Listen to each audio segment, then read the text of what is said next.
Latin Americans by Bailey Fry, Brandon Jimenez, and Corey Trotter.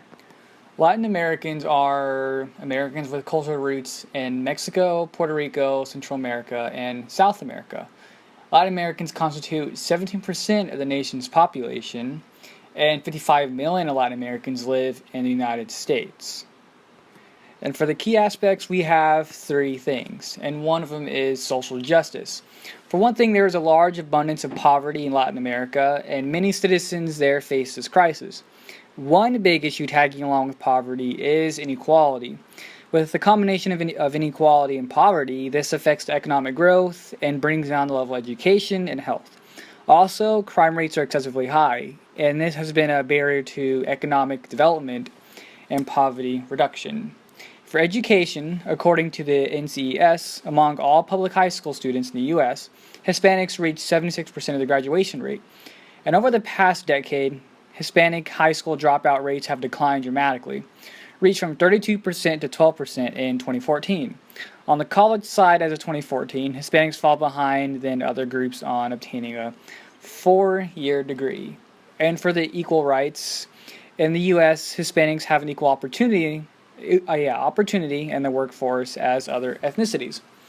Altogether, equal opportunity programs aiming to help Latinos in education, they lag behind other ethnic groups. There are various stereotypes and misconceptions of Latin Americans and Hispanic people, such as there's positives and negatives. There's lazy, all Hispanics are hardworking, they're all illegal immigrants, they have huge families, and they're good cooks. So there's a lot of positive and negative stereotypes of Hispanics and Latin Americans. For cultural impacts on the USA, Hispanic Latin American cuisines are very popular in the U.S. and had major influence on American cuisines. Spanish television shows in the U.S. has grown steadily. Also, the rate of Spanish speaking has largely increased through the decades. Also, their dance culture, such as the salsa, slow dance, shuffling, and whatnot, has impacted the way Americans practice and participate in the art of dancing. Latinos have brought their way of music into the U.S. They have contributed to new musical flavors that derive from their experience on U.S. soil, which is pretty interesting. Historical and current figures. So the first guy we have is Bartolome de las Casas. I might say that wrong. Bartolome was born in 1484. He was a Spanish Dominican friar who became known for his defensive stance of the rights for Native Americans. Due to his brave standpoint against the conquest and the colonization of the New World, he's earned the title Defender of the Indians. Bartolome fought for freedom and native rights during the times of conquest and colonization. If he wasn't in the picture, the conquest would have been far worse.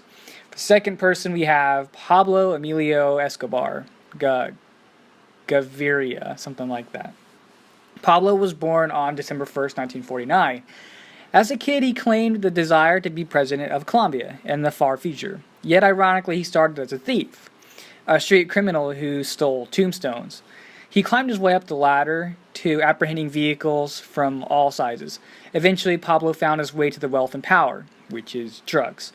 During his elevation of extreme power around the 1980s, he made billions of dollars and ordered the death of thousands of people.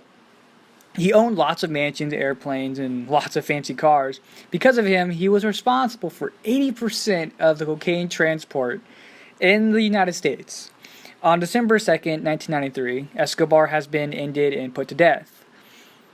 Escobar has been one of the greatest criminal empires in history. And for the last one, we have Roberto Gomez Bolaños.